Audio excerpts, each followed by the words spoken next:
In previous classes, we have discussed about the equilibrium. We have started equilibrium, and we have discussed about equilibrium and it's dynamic nature. हम लोगों ने equilibrium और उसके dynamic nature के बारे में पिछले क्लास में किया था। इस क्लास में इस लेक्चर में हम लोग देखेंगे law of mass action. That means the rate at which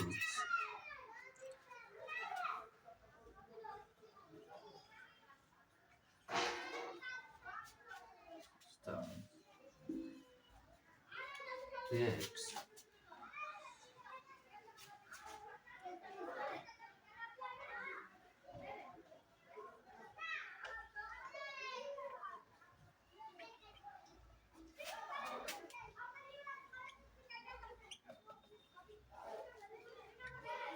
active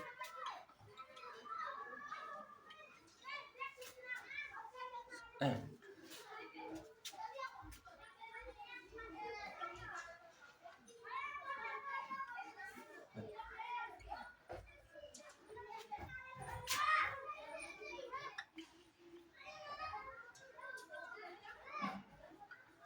that means the rate at which a substance reacts is directly proportional to its active mass, and the rate at which chemical reaction proceeds is directly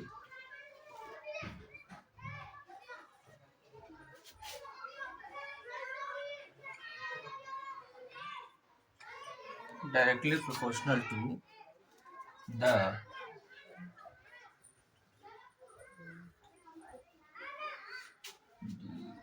product of its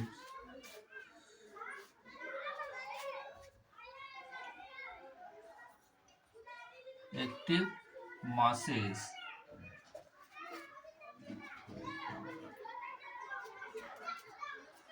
of reacting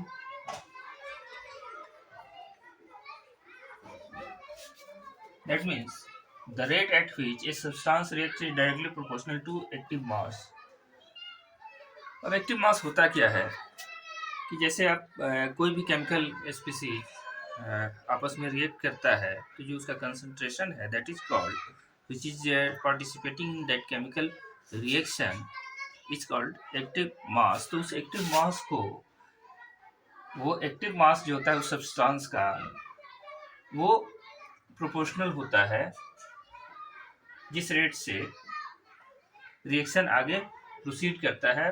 वो reaction भी क्या होता है वो भी proportional होता है उसके प्रोडक्ट के एक्टिव मास जो रिएक्टिंग स्पीसीज है जो रिएक्टिंग स्पीसीज है वो या रिएक्टिंग सब्सटेंस है तो उसके एक्टिव मास के जो प्रोडक्ट होता है उसके भी डायरेक्टली प्रोपोर्शनल होता है। This is the law of mass action. हम लोग इसको देखते हैं। अब एक्टिव मास क्या है जिस मोलर कंसंट्रेशन में हम लोग अगर लेते हैं हम लोग देखते हैं कि molar concentration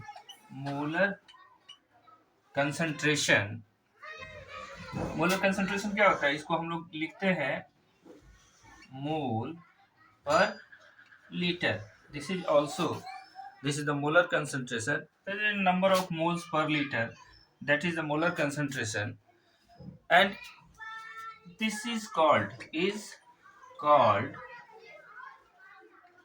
active mass. This molar concentration of reacting species is called molar mass, and ये molar mass जो है उसको हम लोग एक्सप्रेस करते हैं।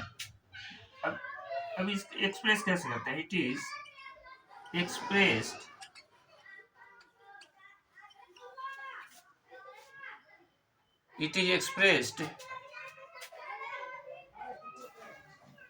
in this bracket। This is called bracket. इसको इस ब्रैकेट में एक्सप्रेस किया जाता है, ब्रैकेट से एक्सप्रेस किया जाता है। जैसे कोई सब्सटेंस ए रिएक्ट कर रहा है तो इसको ए को जब हमें एक्सप्रेस करना होगा मोलर कंसंट्रेशन या एक्टिव मास के टर्म्स में, तो एक्टिव मास में इसमें इसके अंदर क्या होगा, हम लोग उस ए सब्सटेंस को लिखेंगे ब्रैकेट के अंदर, that is called active mass of that reacting species. अब हम लोग देखते हैं, थोड़ा सा इसको मिटाते हैं।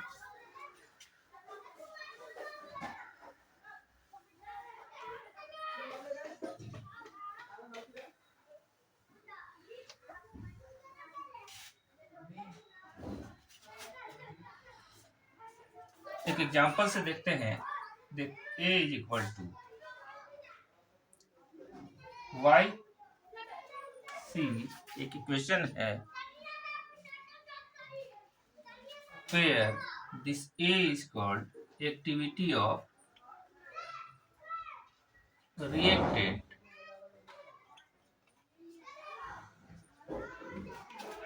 Y is factor उस रिएक्शन में कुछ भी हो सकता है, and here C is called concentration। तो इसको एक्टिविटी को दिखाते हैं is equal to y c, and हम लोग इस एक्टिविटी को हमने दिखाया। अब देखते हैं कि हम लोग लॉ ऑफ मास एक्शन को कैसे इलिस्ट्रेट कर सकते हैं, वो हम लोग देखते हैं।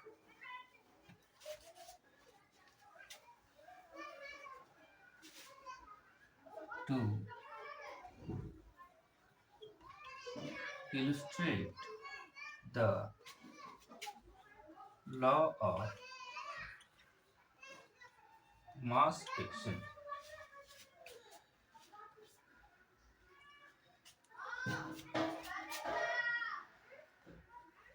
let us consider an equation। हम लोग एक इक्वेशन को कंसिडर करते हैं या और एक रिएक्शन। हम लोग एक रिएक्शन को इक्वेशन को कंसिडर करते हैं कि suppose that this A plus B, ये दो सब्सटेंस हैं या दो केमिकल स्पीसीज हैं जो आपस में रिएक्ट करेंगे, और यहाँ पर क्या होगा, एक प्रोडक्ट बनाते हैं, दैट इज कॉल्ड AB। यहाँ पर प्रोडक्ट बना रहे हैं, तो अकॉर्डिंग टू रेट लॉ के अकॉर्डिंग क्या होगा, रेट लॉ के अकॉर्डिंग होगा कि R is proportional to this reacting species A and B, and R is also equal to K। यहाँ K क्या है, वो भी एक कांस्टेंट है, K भी एक कांस्टेंट है। अब इसको हम लोग, एक सिंपल सा इक्वेशन है, अब इस इक्वेशन को हम लोग कैसे जनरलाइज कर सकते हैं, तो इस इक्वेशन को जनरलाइज करने के लिए हम लोग एक फर्दर एक एग्जांपल को कंसिडर करें।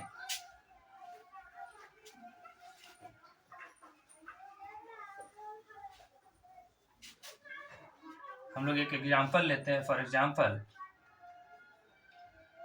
This alpha mole of A, beta mole of B,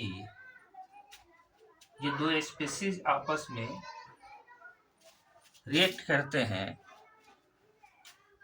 gamma mole of C plus delta mole of D formation होता है, किस पर, इक्विलिब्रियम पे।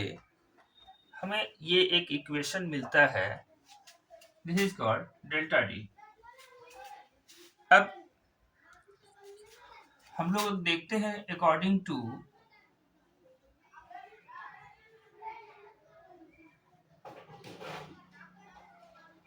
Law of mass action, law of mass action के according क्या होगा? लॉ ऑफ मास एक्शन के according क्या होगा कि यहाँ दो तरह का आपका रिएक्शन है। एक क्या हो रहा है कि फॉरवर्ड डायरेक्शन में जा रहा है, आगे की ओर बढ़ रहा है। दूसरा है रिवर्स डायरेक्शन में आ रहा है। कब? इक्विलिब्रियम पर जब इक्वेशन आपका रीच होता है तो वहां पर एक फॉरवर्ड डायरेक्शन में जाता है, दूसरा रिवर्स डायरेक्शन में आता है। तो देखते हैं कि क्या होगा। तो रेट ऑफ फॉरवर्ड रिएक्शन क्या होगा? Rate of forward reaction, this is RF से इसको डिनोट करते हैं। दैट इज मास एक्शन के अनुसार क्या होगा? ये तो प्रोपोर्शनल होगा, रिएक्टिंग स्पीसीज है, ये उसके कंसंट्रेशन के प्रोपोर्शनल होगा। तो यहाँ पर प्रोपोर्शनल टू A एंड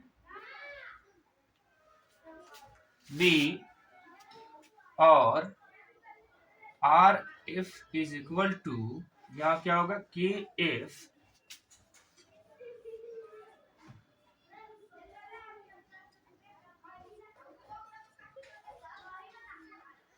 यहाँ पर KF भी एक कांस्टेंट है, कांस्टेंट फॉर फॉरवर्ड रिएक्शन। अब सिमिलरली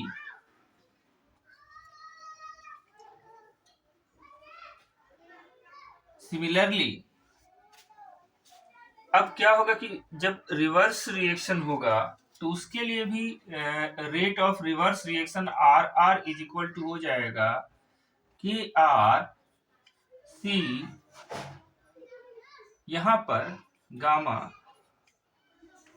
एंड D डेल्टा। अब ये रिएक्शन आ रहा है, लेकिन हम लोग जानते हैं कि इक्विलिब्रियम पे क्या होता है? एट इक्विलिब्रियम यहाँ rate of forward reaction that is equal to rate of reverse reaction. That means दोनों का रेट क्या होगा? सेम हो जाएगा। That means RF is equal to RR। Equilibrium पे दोनों का रेट जो है जब कांस्टेंट होगा, दैट मीन्स क्या हो जाएगा? अब rate of forward reaction is equal to KF A alpha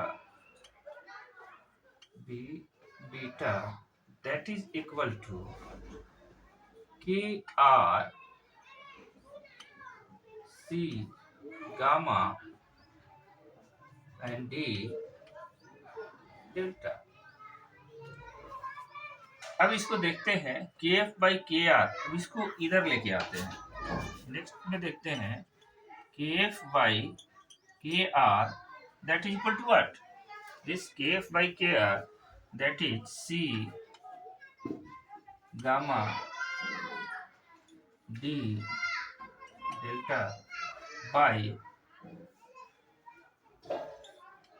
A alpha B beta. A alpha B beta. यहाँ पर क्या होगा? KF by KR, KF by KR that is, ये तो ऊपर ही रह जाएगा, ये कहाँ है? इसके नीचे चला आएगा। That is C gamma D delta by A alpha B beta. अब यहाँ पर इसके लिए भी एक कांस्टेंट आएगा। दैट इंप्लाइज यहाँ पर आ जाएगा, या ऐसे कर सकते हैं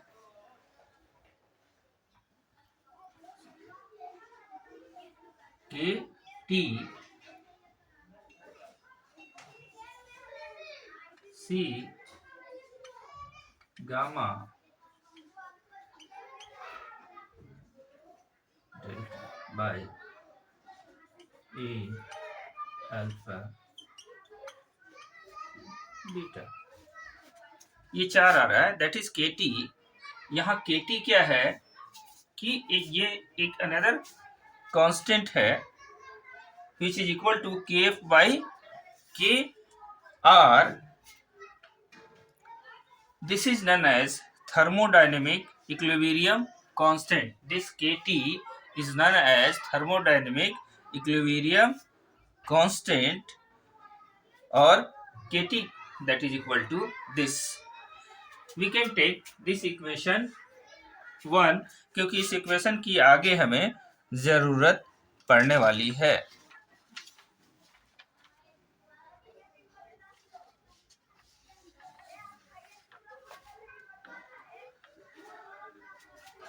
चलिए,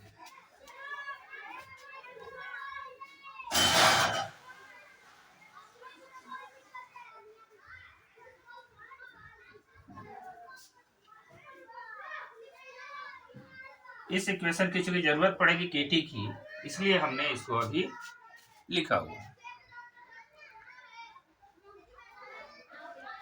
तो इस इक्वेशन से ये जो हमें एक इक्वेशन मिला KT, that is C gamma D delta A alpha by A alpha B exponent beta.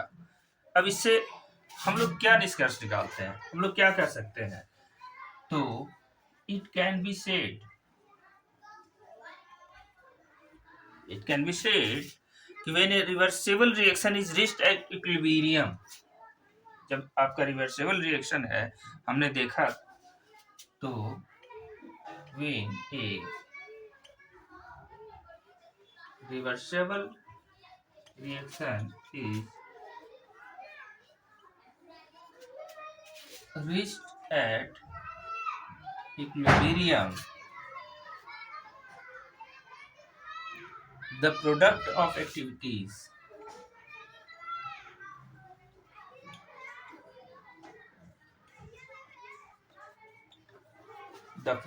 of activities of substances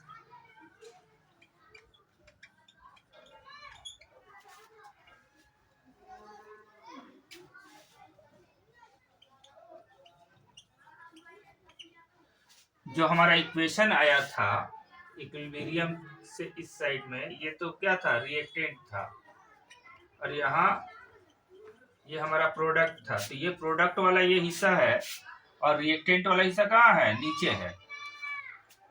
ठीक है, KT इज इक्वल टू इस इक्वेशन में, तो उसी को हम लोग लिख रहे हैं कि when A reversible reaction is reached at equilibrium, the product of activities of substances on the right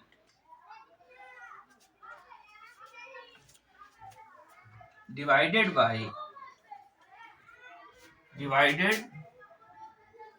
by the product of activities of substances on the left side। यहाँ पर क्या था कि यहाँ ये क्या है? रिएक्टेंट जो है आपका लेफ्ट साइड में है और ये राइट साइड में है। तो जो प्रोडक्ट है राइट साइड में, उसको आप रिएक्टेंट एक्टिविटीज से आप क्या कर रहे हैं? उसको डिवाइड कर रहे हैं। ठीक है, और इसमें लिखते हैं कि द वैल्यूज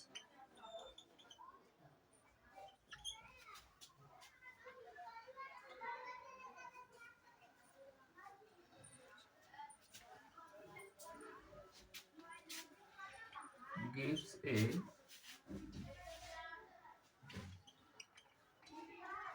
constant वैल्यू। आपका इन दोनों का जो सम आ रहा है, दैट इज क्या है? यहाँ पर KT ये कांस्टेंट वैल्यू आपको दे रहा है, रिगार्डलेस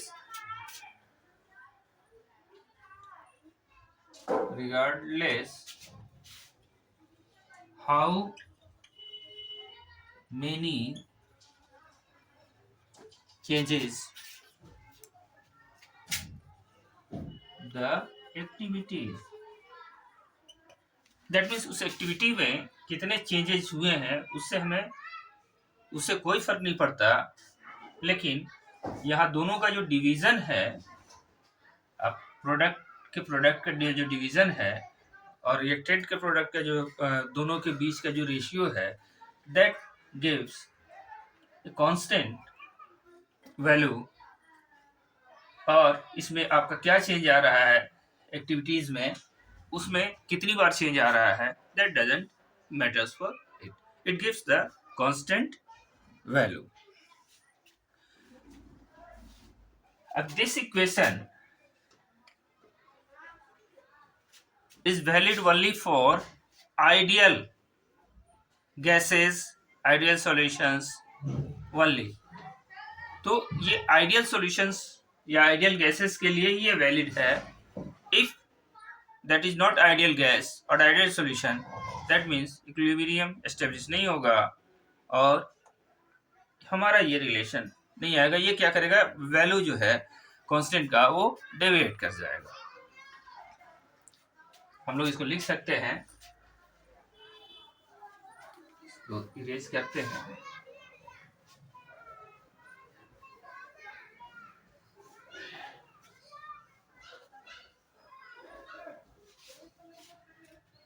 हम लोग लिख सकते हैं, हमने इक्वेशन 1 उसको दिया था, equation 1 is valid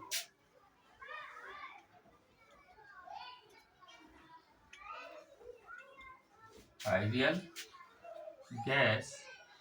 gases and ideal solutions only। Ideal gases और आइडियल सॉल्यूशंस के लिए ही वो वैलिड है। लेकिन क्या है कि प्रैक्टिकल पर्पस के लिए, फॉर प्रैक्टिकल पर्पस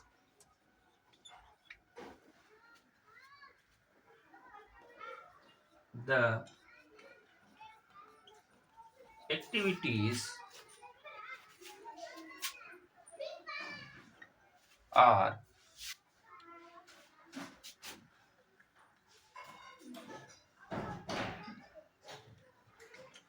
interrelated। क्या प्रैक्टिकल पर्पस के लिए क्या होता है, एक्टिविटीज जो है वो इंटर रिलेटेड होते हैं। सो thus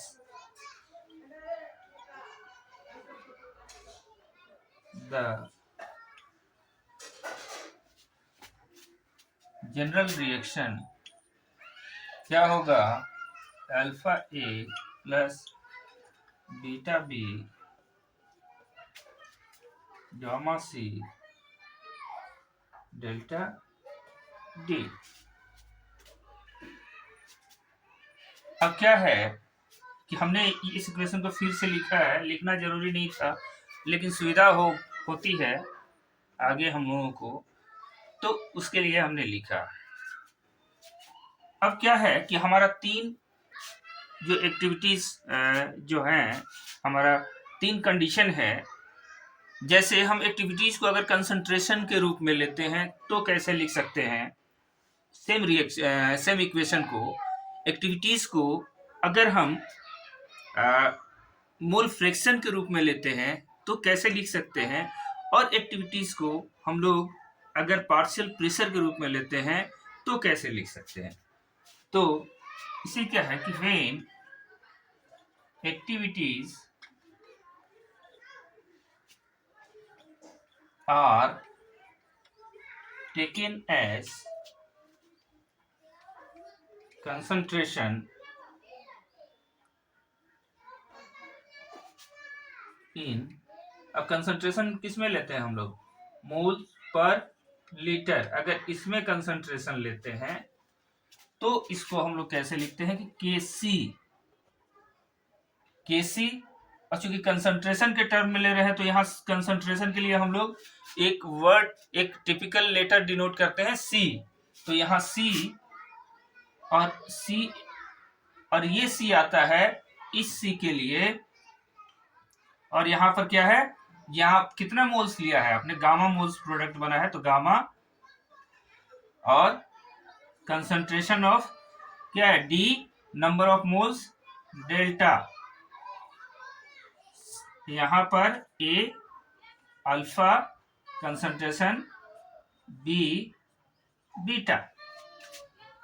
ठीक है, तो ये आता है आपका केसी, जब एक्टिविटीज को मतलब जो आपका रिएक्टेंट एंड प्रोडक्ट है जो टोटल, तो वो उसको जो है आप कंसंट्रेशन के टर्म्स में ले रहे हैं, मोल्स पर लीटर के टर्म्स में ले रहे हैं, तो इसको इस तरह से लिखेंगे।